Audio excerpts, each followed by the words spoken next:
Tapi pada saat menjadi mahasiswa dari S1 itu kita sudah prepare, salah satunya itu tadi dengan memperoleh IPK yang minimal itu 3,5 gitu, minimal 3,5.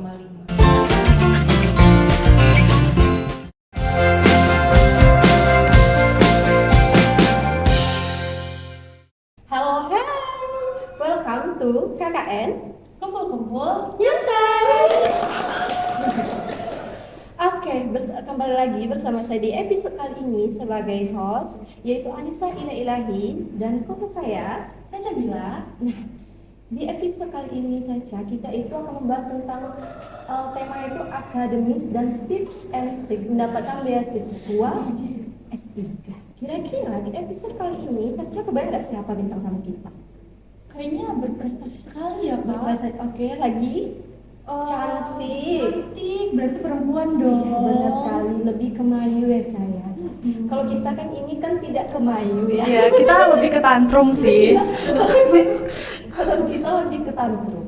Nah, kalau kita sudah menyebutkan kriteria tadi itu, berarti langsung aja kali ya. Iya, langsung aja sih. Tamu kita yaitu Ibu Mela Sari. Selamat datang Ibu di podcast kami yang fenomena serta menggelegar ini Ibu. Amin. Oke, Ibu ini mempunyai nama lengkap yaitu Ibu Mela Sari SSMSI, benar Bu ya? Betul. Ibu ini mempunyai jabatannya sebagai dosen tetap IAK SS. Oke, hobi Ibu yaitu traveling. Kebetulan Bu ini, kalau saya hobinya balap karung Bu. Oh iya. Balap karung. Oke, Ibu ini berarti dosen ini ya, dosen negara, jurusan administrasi negara ya Bu? Jurusan Ilmu Administrasi Negara itu sejak tahun 2017. Sejak tahun 2017 berarti Ibu sudah menjadi dosen berarti ya Bu? Iya, 2017. Kalau boleh tahu Ibu ini S1-nya itu menempuh di univ mana? Ya. Jadi dulu Ibu S1 Univ ya, lebih tepatnya itu Sekolah Tinggi Ilmu Administrasi Sutistio yang nama dulunya dari IAKSS gitu. Nah, alhamdulillah di hampir 4 tahun selesai S1, kemudian dapat beasiswa dari Yayasan Sutistio gitu untuk melanjutkan studi S2. Oh seperti itu. Jadi Ibu mendapatkan tunjangan atau beasiswa dari kampus IAKSS Dari ya? yayasan Iya, tepatnya. dari yayasan. Emang IAKSS itu unggul dan bermartabat loh ya? Oke, itu S1-nya tadi berbicara S1 ya, Bu ya. Kalau S2-nya ini Ibu? S2 kan udah pasti tadi tuh dapat yayasan dari Sutistio, kemudian alhamdulillah melanjutkan studi ke Universitas Diponegoro. Oh di Ponegoro. Di Jakarta, bukan Jakarta kan? Diponegoro di Di Bandung. Di Bandung. No. Jawa ya Bu? Jawa Tengah. Salah semua ya. Di Jawa Tengah berarti ya Bu ya? Jadi di Undip waktu itu selama 1 tahun 8 bulan. Dan alhamdulillah waktu itu dapat predikat jadi lulusan terbaik. Wah. Sangat menginspirasi sekali dosen kita satu ini ya. Emang ya dosen IAKSS itu udah bermartabat sekali ya? Iya, amin. Masuk. Alhamdulillah. Oke, mengenai tentang kita kembali pembahasan tema tadi tips and trick beasiswa mendapatkan beasiswa S3. Berarti Ibu mendapatkan beasiswa S3 ini di univ mana Pak? Universitas Gajah Mada. Oh, Gajah Mada. Oke. Kita masuk ya Bu ya pembahasan tentang beasiswa ini. Awal mula Ibu bisa mendapatkan beasiswa di UGM itu gimana dong? Boleh cerita dong ya? Boleh. Jadi kalau mau cerita cukup panjang ya. Kita singkat saja, kita singkat. Oke. Jadi awalnya itu justru niat Ibu untuk S3 itu di UI, Universitas Indonesia. Jakarta, ya. Dan udah sempat juga untuk tes di UI gitu, tapi mungkin belum rezeki dan belum ditakdirkan untuk ke sana. Akhirnya teslah di UGM. Nah, jadi kalau tujuan awal Ibu itu kan memang mau S3 itu melalui beasiswa. Sementara beasiswa Ibu ini kan dari beasiswa Kemendikbud nih, yang disebut dengan beasiswa pendidikan di Indonesia. Jadi BPI itu beasiswa yang memang dikhususkan untuk tenaga pendidik, guru, dosen gitu, dan pendanaannya dari LPDP. Nah, jadi untuk BPI ini sebelum kita mendaftarkan diri itu sudah harus ada LOA-nya gitu. letter of assessment. Letter of assessment. Jadi intinya tuh LOA di mana kita sudah diterima di satu kampus. Nah, makanya di tahun itu Ibu daftar ke UGM, alhamdulillah lulus. Kemudian itu dijadikan ke syarat untuk pendaftaran beasiswa.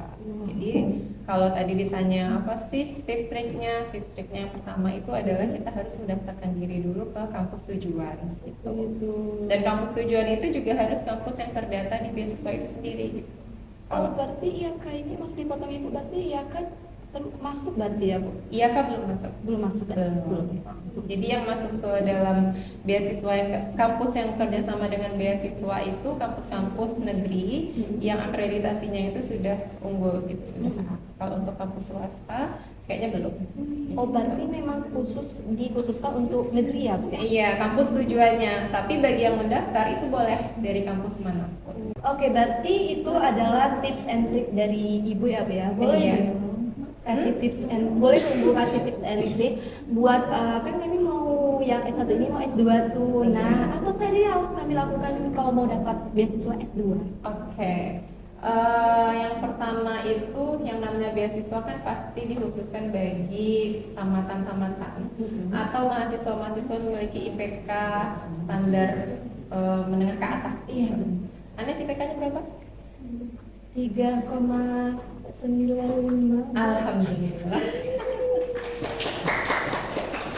Tapi satu kali mau Oh gitu, iya. Nah jadi yang pertama kali itu harus kita dari sejak S1 kalau memang pengen dapat kuliah lanjutkan studi dengan beasiswa itu ya prepare-nya itu bukan pada saat setelah sarjana saja gitu.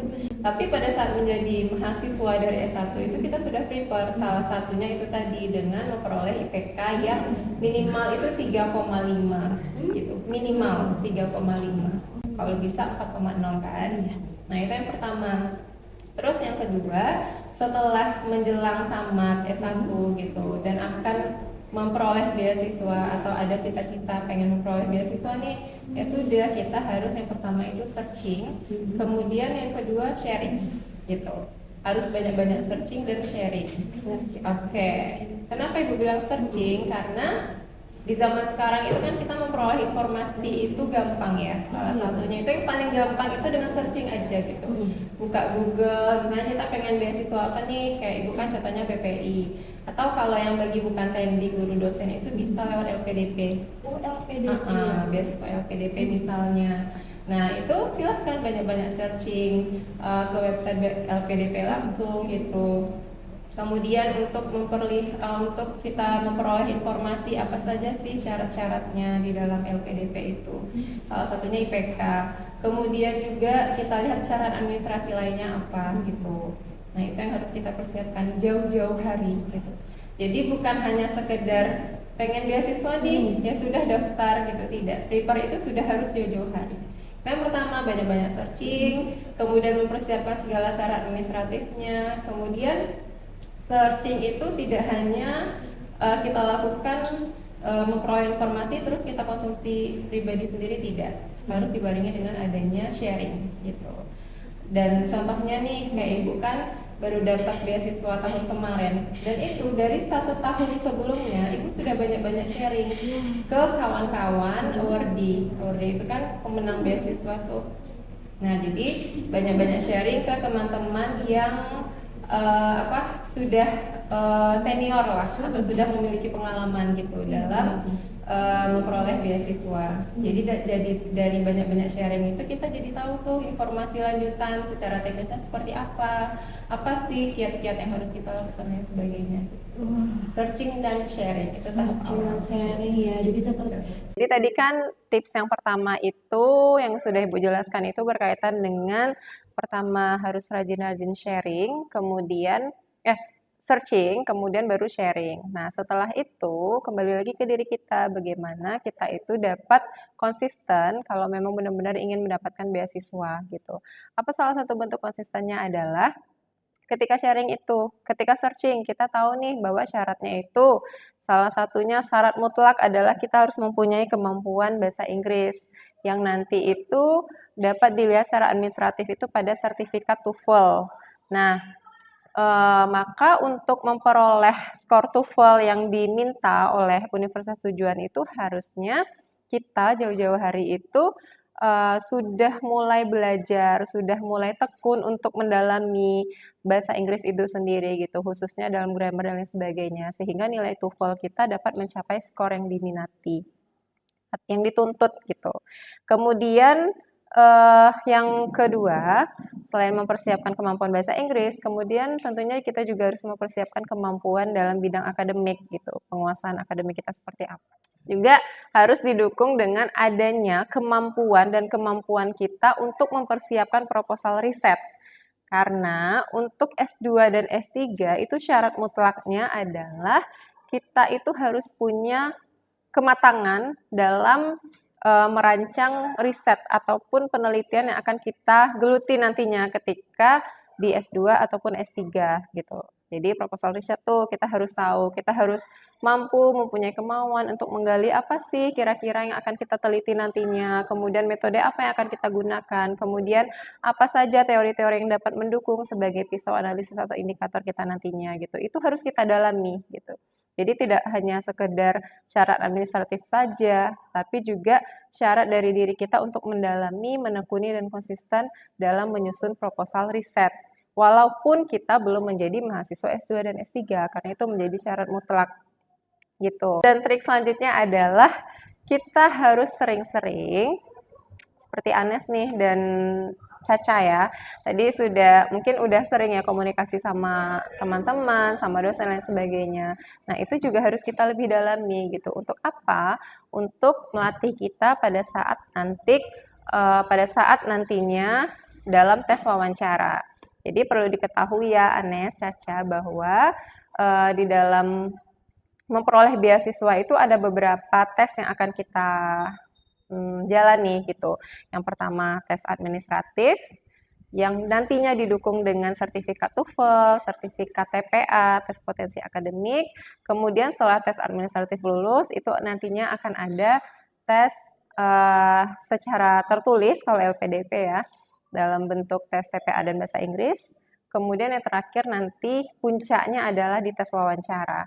Nah, agar dapat kita itu lulus dalam tes wawancara, tentunya kita dari sekarang juga harus membiasakan nih bagaimana cara komunikasi yang baik, kemudian membiasakan dalam hal memperoleh berbagai macam sumber informasi berkaitan dengan penelitian kita. Karena nantinya pada saat wawancara, kalau untuk memperoleh beasiswa dan juga dapat diterima di universitas tujuan itu adalah bagaimana kita mampu menjelaskan, bagaimana kita mampu menguraikan berbagai macam hal-hal yang nantinya akan kita teliti gitu.